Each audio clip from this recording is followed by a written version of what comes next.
Bueno, ingenieros, bienvenidos a la clase de hoy. Buenas noches a todos los que ya se encuentran conectados y vamos a continuar desde nuestra sección 921 referente a ARP y descripción general de ARP. Ayer veíamos una introducción a enrutamiento y veíamos cómo cuando la comunicación entre dos se da entre dos equipos que se encuentran en la misma red, esa comunicación se da a través de la dirección MAC, es decir, el equipo emisor genera una trama con la dirección MAC propia, la dirección MAC del equipo destino o de la interfaz de destino, porque un equipo va a tener tantas direcciones MAC como interfaces de red tengan. Es decir, cada interfaz de red va a tener su propia dirección MAC. En el caso de las direcciones IP o direcciones de red suele ser igual. Sin embargo, usted a la misma interfaz de red le puede poner varias direcciones MAC, varias direcciones IP al mismo tiempo. No ocurre lo mismo con las direcciones MAC. Las direcciones MAC va a tener una en cada ocasión. Eh, En el caso de que la comunicación sea con un equipo que se encuentra en una red externa, ya sabemos que la trama va a tener como dirección origen MAC, la dirección del equipo que transmite, y como dirección de destino a nivel de MAC, va a tener la dirección del gateway predeterminado o de la interfaz del router que le va a permitir conectarse con otra red. Eso ya lo vimos ayer, hicimos laboratorio y todo el rollo. Pero ahora, resulta que al inicio de todo el proceso, el equipo que transmite no conoce la dirección MAC de destino. Debe averiguarla para poder crear una trama que vaya directamente hacia ese equipo. Allí es donde entra en juego el protocolo ARP o Address Resolution Protocol o protocolo de resolución de direcciones. ¿De qué tipo de direcciones? De direcciones MAC. Eh, ¿Qué nos dice la documentación? Vamos a leerla rápidamente, aunque ya les di una introducción, vamos a leerla. Dice, si su red utiliza el protocolo de comunicaciones IP versión 4, el protocolo de resolución de direcciones o ARP, es lo que necesita para asignar direcciones IPv4 a direcciones MAC. No propiamente para asignar. Esto aquí, ¿De nadie? no propiamente para asignar. Esto aquí debe entenderse cómo asociar. Es decir, el protocolo ARP es lo que usted va a utilizar o lo que va a utilizar su equipo, no usted directamente, para saber cuál es la dirección MAC que le corresponde a una dirección IP versión 4 específica. Cada dispositivo IP de una red Ethernet tiene una dirección MAC Ethernet única. Cuando un dispositivo envía una trama de capa 2 de Ethernet, contiene estas dos direcciones, la dirección MAC de destino y la dirección MAC de origen. Ya sabemos que la MAC de destino es la dirección física o MAC de la interfaz que debe recibir la trama. Y la de origen es la dirección física o dirección MAC de la interfaz por donde se envía la trama.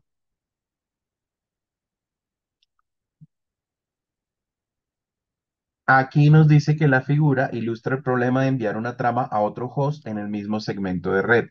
Aquí en la figura dice, debo enviar información a la dirección IP 192.168.1.7, es este equipo, asumiendo que tiene que enviarle una información a H4, el host 1 al host 4. La dirección MAC del dispositivo, pero solamente tengo la dirección IP, no conozco la dirección MAC del dispositivo que tiene esa dirección IP. ¿Qué ocurre acá? Que no puede armar una trama porque en la trama necesita la dirección MAC de destino también. Bueno, sí la puede armar, pero no con la dirección MAC específica. Nos dice, para enviar un paquete a otro host en la misma red IPv4 local, un host debe conocer la dirección IPv4 y la dirección MAC del dispositivo de destino. Las direcciones IPv4 de destino del dispositivo se conocen o se resuelven por el nombre del dispositivo. Sin embargo, las direcciones MAC deben ser descubiertas. Un dispositivo utiliza el protocolo de resolución de direcciones ARP para determinar la dirección MAC de destino de un dispositivo local cuando conoce su dirección IP. El protocolo ARP proporciona dos funciones básicas. Recuerden esto, las dos funciones básicas que proporciona ARP son resolución de direcciones IPv4 a direcciones MAC. ¿Qué significa esto? tengo la dirección IPv4, ARP me permite averiguar cuál es la dirección MAC. Mantener una tabla de asignación de direcciones IPv4 a MAC. Es decir, el host, su computadora, va a ir creando una tablita en la que va a decir para la dirección IPv4 tal, la dirección MAC es tal. Esa tabla le va a permitir no tener que estar averiguando siempre la dirección MAC, sino ya tenerla registrada. Ahora, esa tabla tiene un tiempo de vigencia, porque la dirección MAC puede cambiar, porque el equipo puede no estar disponible, por cualquier situación.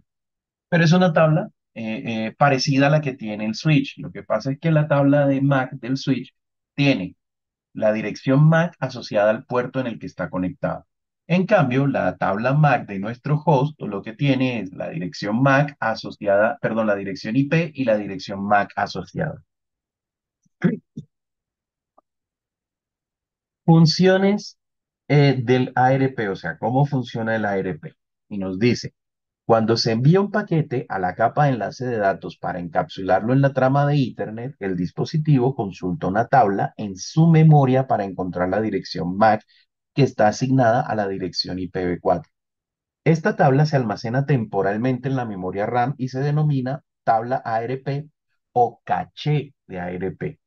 El dispositivo emisor busca en su tabla ARP la dirección IPv4 de destino y la dirección MAC correspondiente.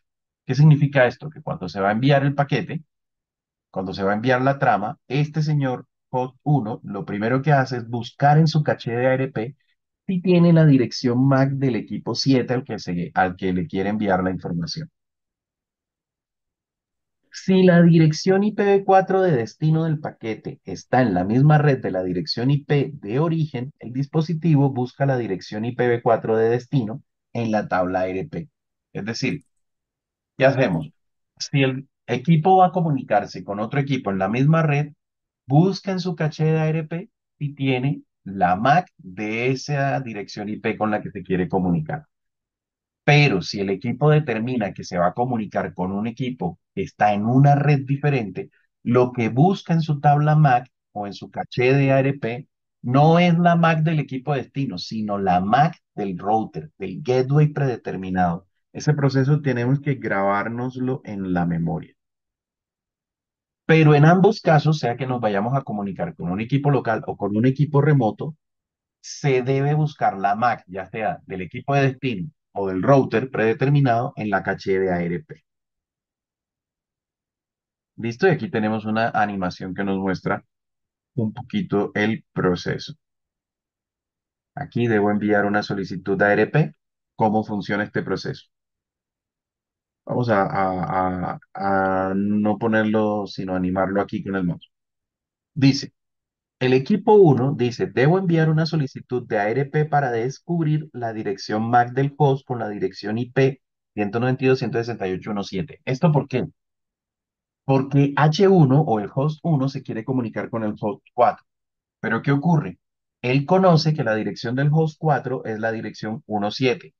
Buscó en su caché de ARP y no encontró esa dirección IP asociada a ninguna dirección MAC.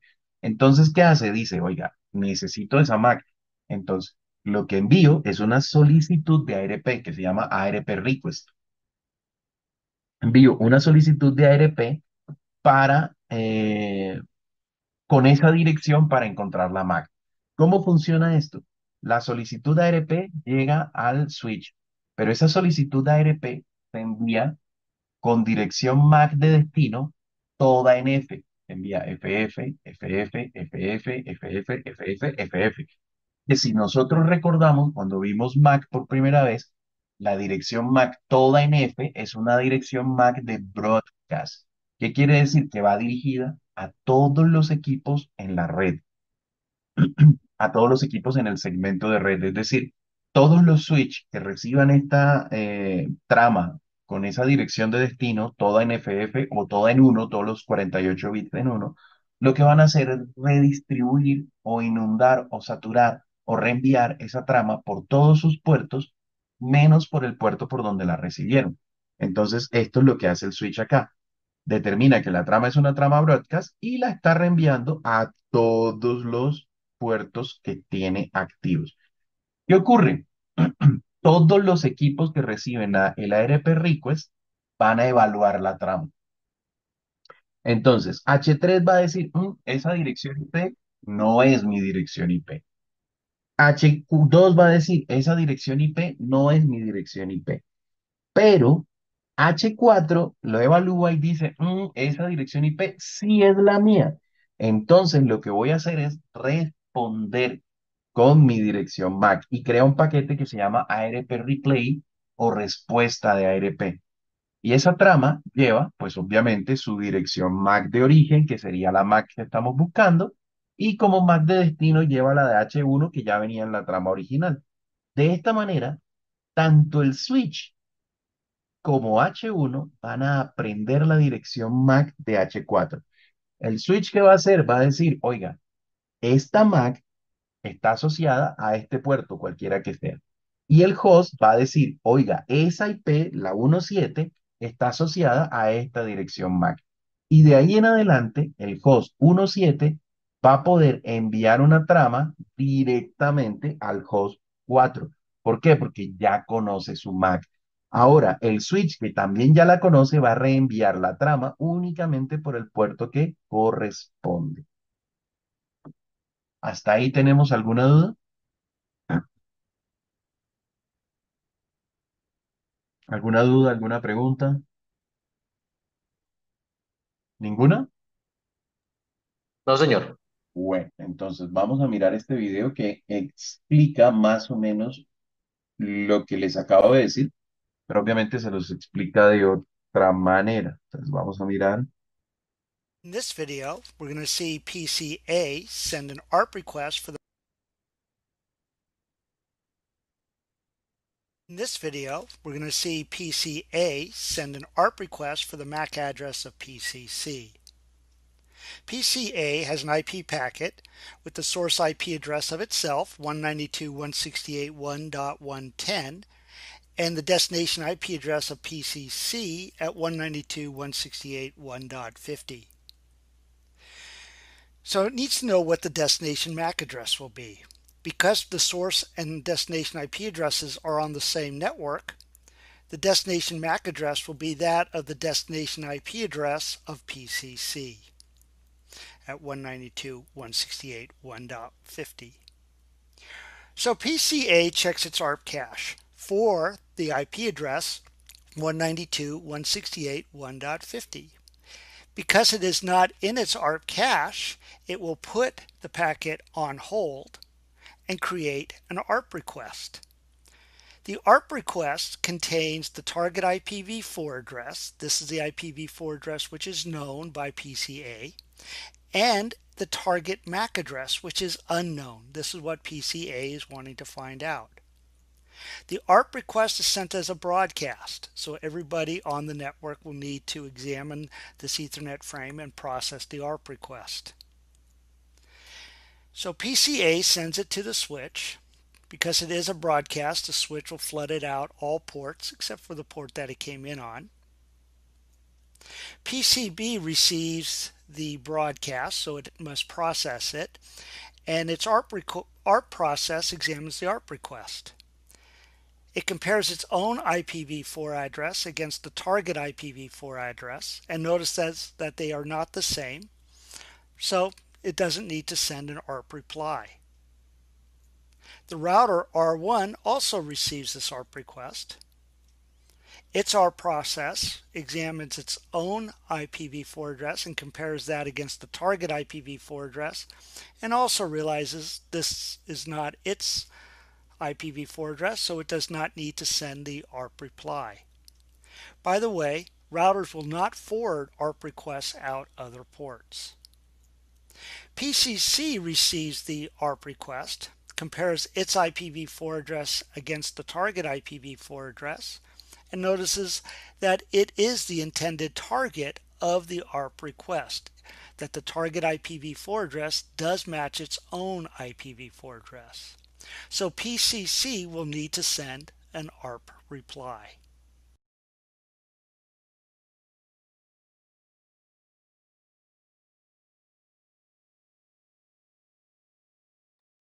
Listo. Vamos a mirar un... otro video. Bueno, aquí tenemos varios videos. Este explica el funcionamiento de ARP de una manera pues, un poquito más complementaria. Aquí ya nos va a hablar de ARP Replay, de la respuesta de ARP que envían los equipos.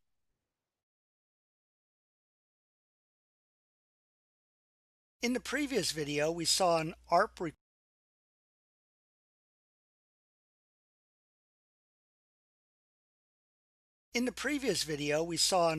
request from PCA looking for the MAC address of PCC. In this video, we will see the ARP reply in response to that ARP request. PCC, when it received the ARP request, examined the target IPv4 address and compared it against its own IPv4 address and noticed that it was the intended target. So PCC will generate an ARP reply in response to that ARP request. The ARP reply includes its own IPv4 address and its own MAC address. It is sent to PCA. ARP replies are sent as a unicast, so the destination MAC address is that of PCA. PCA receives the ARP reply in response to its previous ARP request. It takes the information, the sender IPv4 address and the sender MAC address, and adds that information to its ARP cache. PCA can now take the packet, the original packet destined for PCC, take that packet off hold, and has the information it needs to send that packet to PCC. So it takes the information from the ARP cache, the MAC address, and adds that to the Ethernet header as the destination MAC address. PCA can now forward this packet in the proper Ethernet frame onto PCC.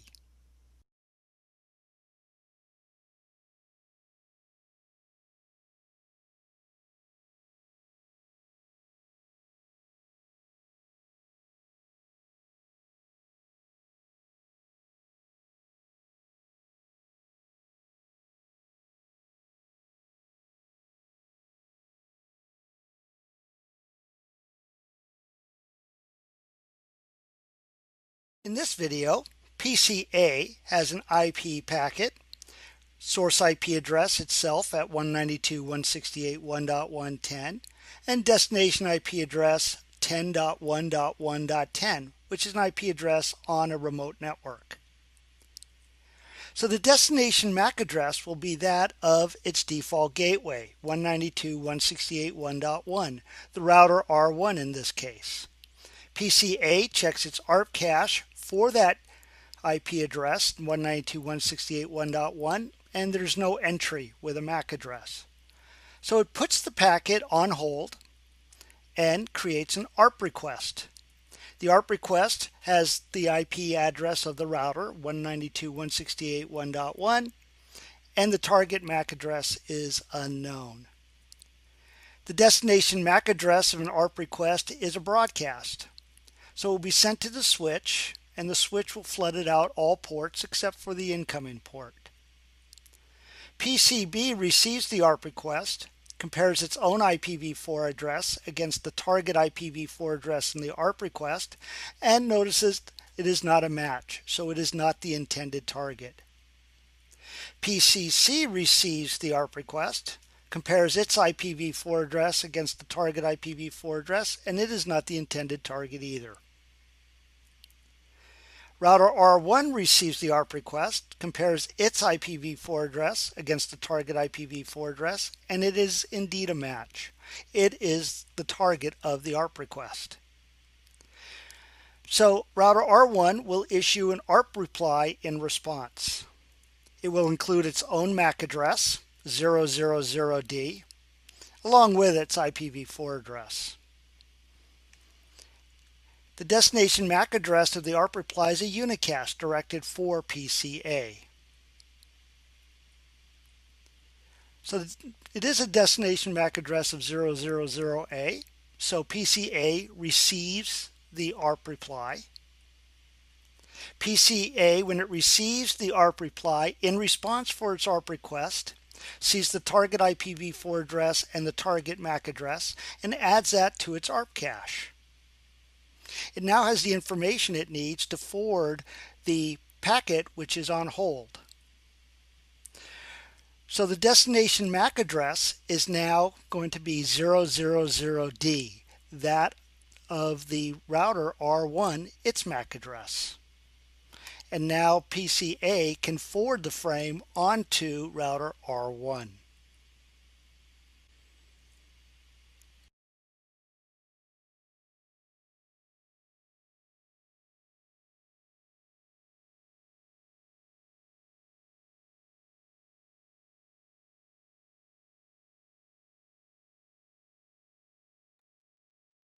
¿Dudas hasta ahí?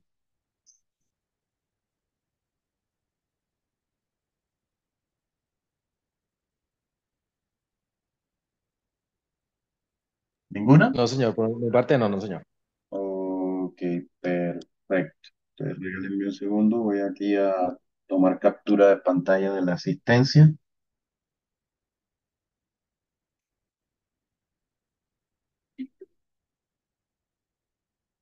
para enviarla más tarde. Listo. Eliminación de las entradas eliminación de entradas de una tabla ARP. A ver, esas entradas de la tabla ARP o ese caché ARP se le hace mantenimiento periódicamente. Ese caché ARP no se queda estático para siempre porque un equipo puede cambiar de dirección MAC debido a que, debido a que se cambió la interfaz de red o debido a que, bueno, o que ya no está disponible, etcétera, etcétera. Entonces nos dice, para cada dispositivo, un temporizador de memoria caché ARP elimina las entradas de ARP que no se hayan utilizado durante un periodo específico. Los tiempos varían según el sistema operativo del dispositivo. Por ejemplo, los sistemas operativos Windows más recientes almacenan entradas de la tabla ARP entre 15 y 45 segundos. Como se ilustra, entre 15 y 45 segundos estamos manteniendo almacenadas las tablas. Ahora, ¿cómo podemos ver la tabla ARP los dispositivos? En un router podemos ver la tabla ARP con show IP ARP. ¿Y qué vamos a ver? Vamos a ver la dirección IP, el tiempo que tiene la dirección de conocerse y la dirección MAC que le corresponde y la interfaz a través de la cual se contactó con esa dirección IP. En un equipo, generalmente un equipo Windows con ARP-A, podemos ver lo mismo, la interfaz, nuestra interfaz de red, nuestra tarjeta, y podemos ver la dirección IP y la dirección MAC que tenemos establecida. Por otro lado, vemos el tipo de dirección MAC, si es dinámica o es una dirección estática. Estas direcciones estáticas básicamente corresponden a direcciones que se crean basados en direcciones de sistema operativo o ese tipo de cosas.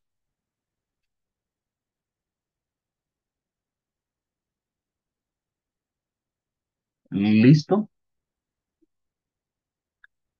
Básicamente, estas como ven son direcciones que son una dirección de broadcast, luego veremos cómo identificarlas, unas direcciones multicast, luego veremos cómo identificarlas y la dirección de broadcast completo y la dirección de autoconfiguración, direcciones de autoconfiguración. Pero bueno, lo importante es que vemos la dirección IP y vemos las direcciones MAC asociadas. Problemas que tenemos con ARP, la difusión ARP y la suplantación de ARP. A ver, y aquí estamos metiéndonos un poquito en la seguridad. ¿Qué ocurre? Todos los dispositivos de red deben tener una dirección MAC. Y todos los dispositivos de red, cuando se van a comunicar con otros, deben averiguar esa dirección MAC. Pero ¿qué ocurre? Ocurre que algunas veces hay equipos que suplantan las direcciones MAC. ¿Qué significa eso? Que empiezan, reciben una RP request que no les pertenece, es decir, con una IP que no es para ellos, pero envían una respuesta como si fueran ellos. Y eso lo hacen con el fin de engañar al equipo que está intentando hacer la comunicación.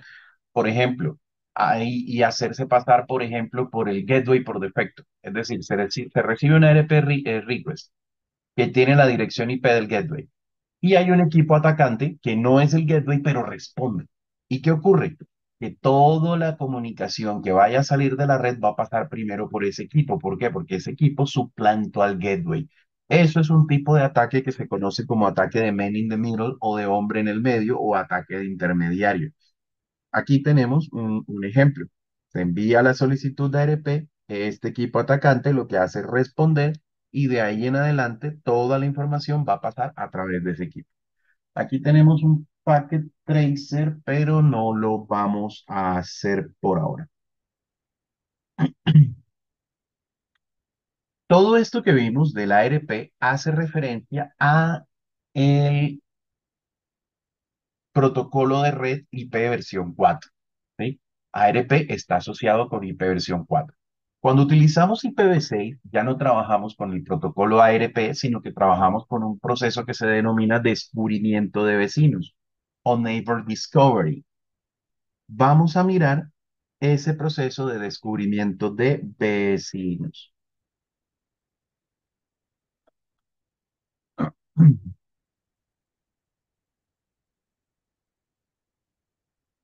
In this video, we will discuss the process of how IPv6 performs address resolution using In this video, we will discuss the process of how IPv6 performs address resolution using ICMP v6 neighbor solicitation and neighbor advertisement messages. This is similar to the ARP process used by IPv4, but has certain advantages that we will see in a moment. Host A has a packet to send to host C. Host A has determined that the destination IPv6 address is on the same network as host A. Host A knows the destination IPv6 address, but needs the associated destination MAC address so it can encapsulate the IPv6 packet in an Ethernet frame to send directly to host C. Host A examines its neighbor cache to see if there's an entry for this destination IPv6 address. Similar to an ARP table, the neighbor cache maps IPv6 addresses to MAC addresses. For simplicity's sake, MAC addresses are shown here as 4 hex symbols instead of the usual 12. As we can see, there is no MAC entry associated with this IPv6 address. The IPv6 packet is placed on hold, and host A creates an ICMPv6 neighbor solicitation message. This is similar to an ARP request used for IPv4 address resolution. One significant difference is that ARP messages are sent directly over Ethernet. IPv4 is not involved. The IPv6 address resolution process uses ICMPv6, which is then encapsulated in an IPv6 header and then encapsulated in an Ethernet header and trailer.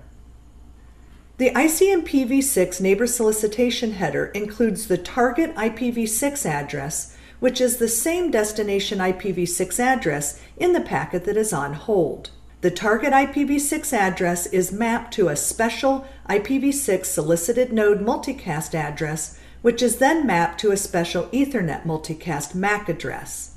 This mapping process contains a significant portion of the target IPv6 address. This allows for the Ethernet NICs on each device that receives this frame to determine whether or not to accept and process the frame. This is where we see an advantage of ICMP v6 neighbor discovery over ARP for IPv4. Since ARP uses an Ethernet broadcast address, all devices on the local network must at least partially process an ARP request. The ICMP v6 neighbor solicitation message is forwarded by host A and received by the switch. The switch will flood the Ethernet multicast frame out all ports except the incoming port. Host B receives the Ethernet frame. Host B's Ethernet NIC examines the destination MAC address. The Ethernet NIC will accept frames whose destination MAC address matches the MAC address on the NIC, is a broadcast MAC address, or a multicast MAC address that maps to one of its IPv6 addresses. In this case, the multicast MAC address does not match any of these, so host B's NIC ignores the rest of the frame, without having to pass it up to an upper-level process to make this determination. Again, this is an advantage over ARP for IPv4. Router R1 receives the frame on its LAN interface. A similar process occurs on R1's interface. The Ethernet NIC ignores the frame because the destination multicast MAC address does not map to any of its IPv6 addresses. ICMPv6 neighbor solicitation messages are not forwarded by the router. This is because the solicited node multicast address in the IPv6 header is sent with link local scope, which tells the router not to forward these packets off the local linker network. Host C receives the Ethernet frame. This time, the Ethernet multicast MAC address matches a MAC address associated with host C, specifically the one mapped to host C's IPv6 solicited node multicast address. Therefore, host C accepts the frame and passes it up to its IPv6 process and then its ICMPv6 process. The target IPv6 address in the ICMPv6 header matches its own IPv6 global unicast address, so host C knows it is the target of this neighbor solicitation message. Before replying, host C adds the IPv6 and MAC address of host A to its own neighbor cache, so it can return a neighbor advertisement message. Host C replies with an ICMPv6 neighbor advertisement message sent as an Ethernet unicast message directly to host A. The ICMPv6 header includes host C's IPv6 address, which host A already knew, and the associated MAC address that host A was requesting. Host A receives the Ethernet frame, examines the IPv6 address and the MAC address in the ICMPv6 header, and adds it to its neighbor cache. Host A can now take the IPv6 packet off hold. Host A updates the destination MAC address with the address associated with the destination IPv6 address and forwards the frame and IPv6 packet to host C. Note that if the destination IPv6 address was on a different network, this same process would occur to discover the MAC address of the default gateway, which would map to R1's IPv6 link local address on this LAN.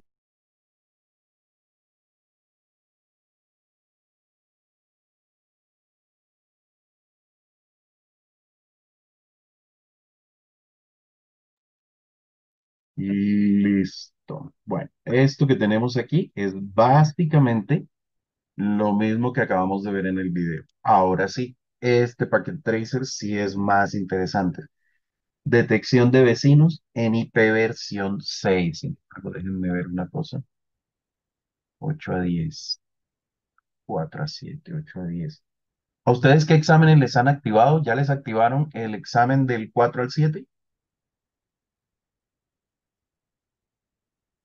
chicos? Profe, No la sé. verdad no Pues lo he está revisado, ya reviso. Vale, pero el del 1 al 3 sí lo presentaron, ¿cierto? Sí, señor, ajá, sí. Ok, perfecto. Entonces voy a pedir, porque no se los deben haber activado, que les activen del 4 al 7. Y mañana muy seguramente alcanzamos a ver configuración básica de un router, alcanzamos a ver el 10 y pido que se los activen para el fin de semana también. Bueno, listo. Hagamos este Packet Tracer detección de vecinos IP versión 6934, por favor. ¿Listo? Listo, profe. Ok.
Profe, una pregunta. De este sí le enviamos el paquete traser, ¿cierto?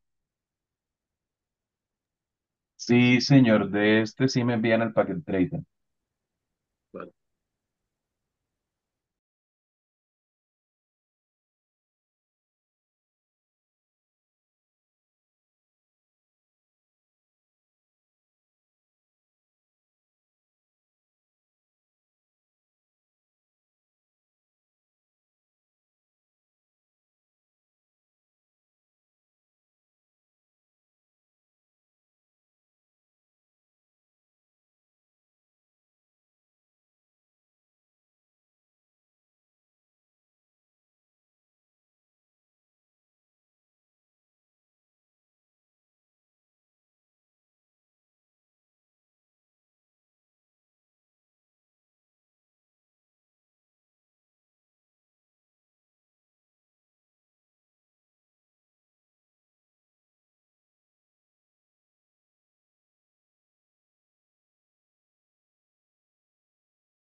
Profe, una pregunta. ¿Las preguntas que están en el PDF también las resolvemos o solo el paquete traser?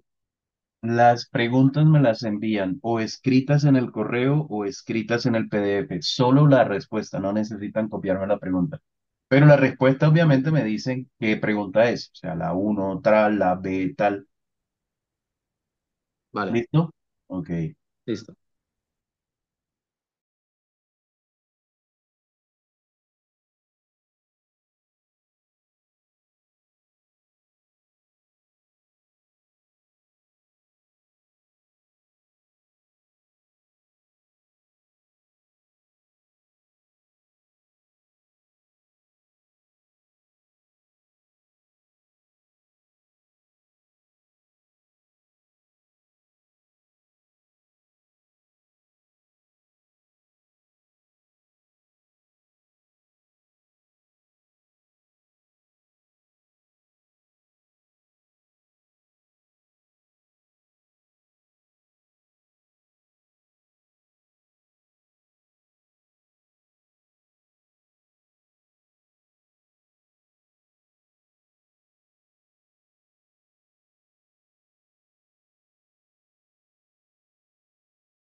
¿Cómo van, ingenieros, con eso?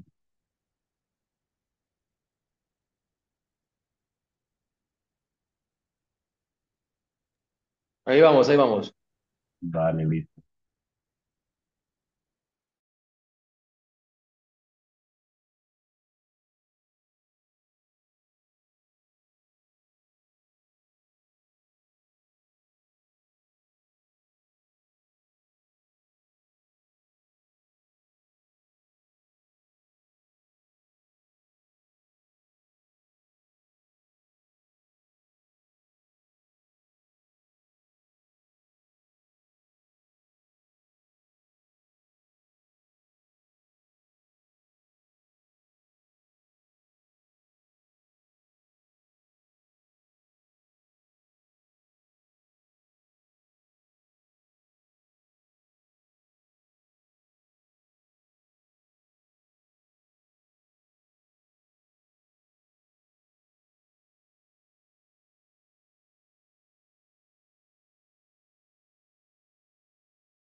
Bueno, recibí correo de Fernando y ya no está conectado. Profe, ¿me confirma si le llegó el mío, Fabián Ayala? Sí, señor, también. Vale. Ok.